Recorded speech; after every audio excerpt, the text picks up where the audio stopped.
നാം പലപ്പോഴും ചോദിക്കാറുണ്ട്, ഞാൻ ഇത്രയും ദുആ ചെയ്യുന്നു, പിന്നെ എന്തുകൊണ്ട് എൻ്റെ ദുആക്ക് ഉത്തരം ലഭിക്കുന്നില്ല? ആദ്യം ഒരു കാര്യം മനസ്സിലാക്കണം, അല്ലാഹു ഓരോ ദുആയും കേൾക്കുന്നവനാണ്.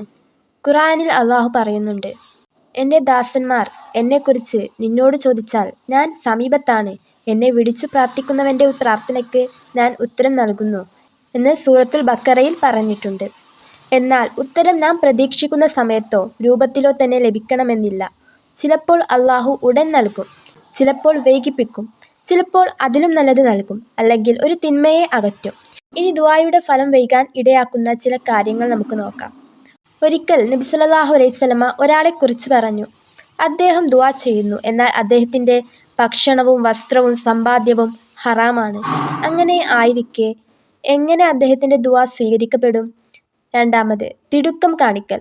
നബി സല്ലല്ലാഹു അലൈഹി വസല്ലമ പറഞ്ഞു, ഞാൻ ദുആ ചെയ്തു പക്ഷേ ഉത്തരം ലഭിച്ചില്ല എന്ന് പറഞ്ഞ് ദുആ ഉപേക്ഷിക്കാത്തിടത്തോളം ഒരാളുടെ ദുആ സ്വീകരിക്കപ്പെടുന്നതാണ്. മൂന്നാമത്, ഹൃദയ സാന്നിധ്യമില്ലാതെ ദുആ ചെയ്യുക. അല്ലാഹുവിൽ പൂർണ്ണ വിശ്വാസത്തോടെയും വിനയത്തോടെയും ദുആ ചെയ്യണമെന്ന് നബി സല്ലല്ലാഹു അലൈഹി വസല്ലമ പഠിപ്പിച്ചു. നാലാമത്, പാപങ്ങളിൽ തുടരുകയും തൗബ ചെയ്യാതിരിക്കുകയും ചെയ്യുക. എല്ലാവരും പിഴവുകൾ ചെയ്യുന്നവരാണ്, എന്നാൽ സത്യസന്ധമായ തൗബ അല്ലാഹുവിലേക്ക് നമ്മെ കൂടുതൽ അടുപ്പിക്കുന്നു.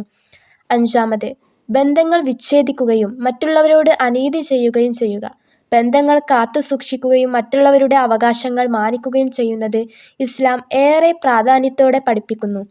അവസാനമായി ഒരു സന്തോഷവാർത്ത. നബി സല്ലല്ലാഹു അലൈഹി വസല്ലമ പഠിപ്പിച്ചതുപോലെ ഒരു മുസ്ലിം അല്ലാഹുവോട് ദുആ ചെയ്യുമ്പോൾ പാപമോ ബന്ധവിച്ഛേദമോ ആവശ്യപ്പെടാത്ത ദുആയാണെങ്കിൽ അല്ലാഹു 3 വിധങ്ങളിൽ ഒന്നിലൂടെ ഉത്തരം നൽകും. ഒന്നുകിൽ ചോദിച്ചു നൽകും, അല്ലെങ്കിൽ അതിന് പകരം ഒരു തിന്മ അകറ്റും, അതുമല്ലെങ്കിൽ അതിൻ്റെ പ്രതിഫലം പരലോകത്തേക്ക് സൂക്ഷിച്ചു വെക്കും.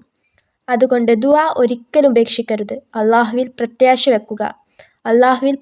വെക്കുക, ഹലാൽ ജീവിതം നയിക്കാൻ ശ്രമിക്കുക, തൗബ വർദ്ധിപ്പിക്കുക, ക്ഷമയോടെ ദുആ തുടരുക. അല്ലാഹു നമ്മുടെ ദുആകൾ സ്വീകരിക്കുകയും നമ്മുടെ പാപങ്ങൾ പൊറുക്കപ്പെടുകയും ചെയ്യട്ടെ. ആമീൻ.